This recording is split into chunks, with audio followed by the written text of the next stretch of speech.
Diplomatic press conferences are usually exercises in controlled avoidance, carefully rehearsed language, predictable evasions, leaders answering difficult questions without ever truly answering them at all. But what unfolded in Brussels broke that pattern completely. Mark Carney, the former central banker now serving as Canada's prime minister, stepped into a press room filled with skeptical international reporters and faced 4 increasingly aggressive questions designed to pressure him publicly in front of cameras and foreign officials. And then something unexpected happened. He answered every question directly. No deflections, no outrage, no personal attacks, no attempt to turn journalists into political enemies. Just 4 calm, highly precise responses delivered with such control and confidence that the atmosphere inside the room visibly changed. By the time Carney finished his final answer, the audience was on its feet. Not diplomatic applause.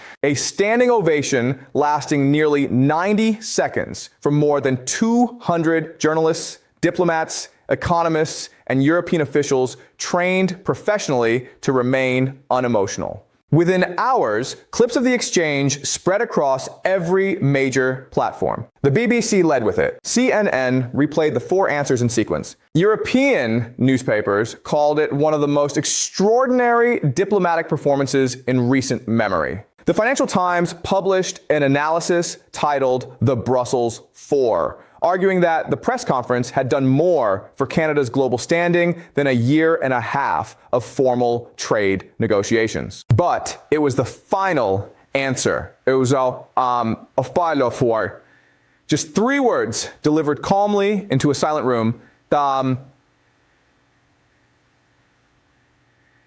transformed the moment from a successful press conference into something much larger.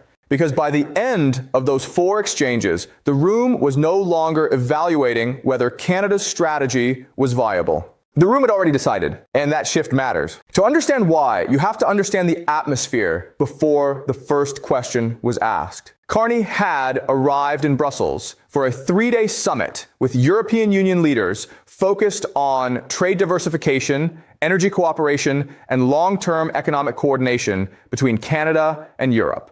The summit itself had gone well. Canadian officials secured preliminary agreements on critical minerals, manufacturing coordination, and new transatlantic supply chain investments designed to reduce dependence on unstable global trade routes. European leaders publicly praised Canada's reliability. Privately, however, doubts remained. The trade confrontation between Canada and the United States had already dragged on for more than a year. Tariffs and retaliatory measures had disrupted industries on both sides of the Atlantic. European businesses were paying higher costs. Markets remained volatile. Many in Europe were beginning to ask whether Canada's strategy represented courage or recklessness. Was Canada defending itself intelligently or provoking a confrontation it could never truly win? Those questions followed Carney into the press room. More than 200 journalists packed into the hall. Correspondents from Europe, the United Kingdom, the United States, and Asia had spent days preparing aggressive questions. Not partisan attacks, not manufactured outrage, real skepticism. And Carney understood exactly what the room wanted.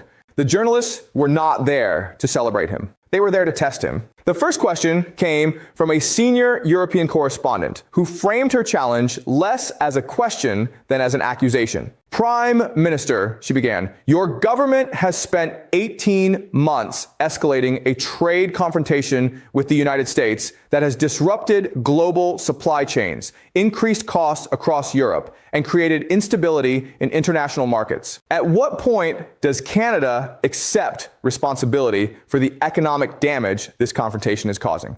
It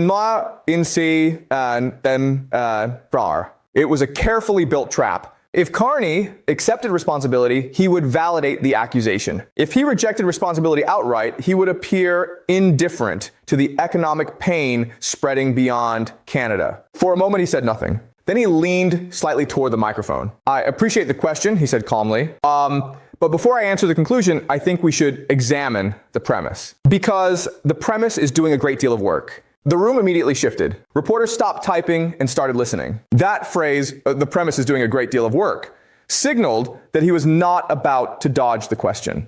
He was about to dismantle it. You referred to this as Canada's trade war. Carney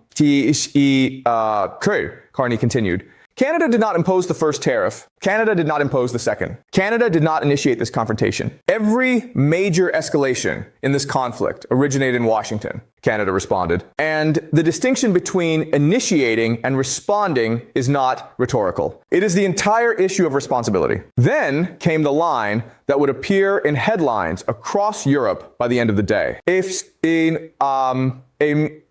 your neighbor sets your house on fire, asking when you intend to accept responsibility for the smoke is a question directed at the wrong house.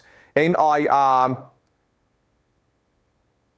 room did not erupt. It did something more important. It focused. The answer was sharper than the question. The second reporter approached from a different angle entirely. A German financial journalist stood and delivered a challenge built on pure economic asymmetry. Prime Minister, the United States represents roughly 75% of Canadian exports. Canada represents a far smaller share of American trade. Given those numbers, how can you realistically tell Canadians that this is a confrontation Canada can sustain, much less win? It was the strongest question of the day so far because the numbers themselves were undeniable. The imbalance was real. Any vague diplomatic answer would collapse immediately under the weight of arithmetic. Carney did not avoid the numbers. He introduced different ones. You're correct about the 75%, he said. But let me give you some additional figures. Canada supplies roughly 60% of America's imported crude oil. A substantial percentage of electricity imports into northern American states. Most of the potash used by American agriculture. Critical nickel supplies for defense manufacturing. Softwood lumber for housing construction. And those supply chains cannot simply be recreated overnight. He paused briefly. Asymmetry is not only about volume, he said. It is also about replaceability. The United States could eventually replace Canadian markets. Replacing Canadian resources, infrastructure, and geographic integration is a far more complicated process. Those are different kinds of leverage. And one of them operates on timelines measured in decades. The atmosphere in the room changed again, because this was not emotional nationalism. It was strategic framing backed by data. The German reporter sat down without a follow-up. The third question attempted something more personal. A veteran British journalist known for confrontational interviews smiled before speaking. Prime Minister, she said, your critics argue that you are ultimately a central banker who entered politics and now finds himself attempting to challenge the most powerful country on earth. What do you say to those who believe you are simply operating outside your weight class? The question was designed to provoke insecurity. Most politicians would have responded defensively. Carney smiled instead, a genuine smile. Well, he said, the former central banker part is probably relevant experience. I led the Bank of Canada during a global financial crisis and the Bank of England during Brexit. I have spent a significant portion of my career walking into situations where everyone else was panicking, and my job was to remain calm enough to make rational decisions. So, if the criticism is that I am a banker attempting to manage an international economic crisis carefully and analytically, I suppose I'll accept the criticism. The room burst into laughter, not nervous laughter, real laughter. The kind that appears when tension breaks unexpectedly. Carney waited for the room to settle. Then he added, and regarding weight classes, I've watched enough boxing to know that smaller fighters win more often than people expect, particularly when the larger fighter exhausts himself swinging at air.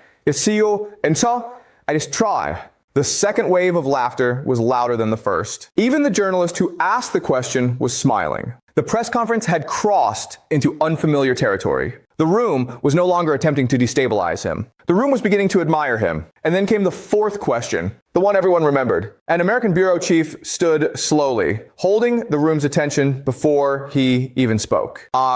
With respect, Prime Minister, he began, your performance today has been impressive. But I think there is still one question that has not been answered directly. Can Canada actually win this? Not survive it. Not endure it. Not manage it. Win it.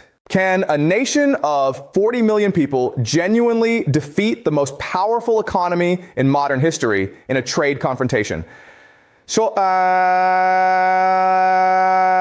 The room fell completely silent, because this was the question underneath every other question. Everything else had merely circled around it. Carney looked directly at the journalist, and for the first time during the conference, the humor disappeared. So did the warmth. What remained was composure so complete it almost felt immovable. He leaned toward the microphone. 3 words. We already are. Silence. 1 second.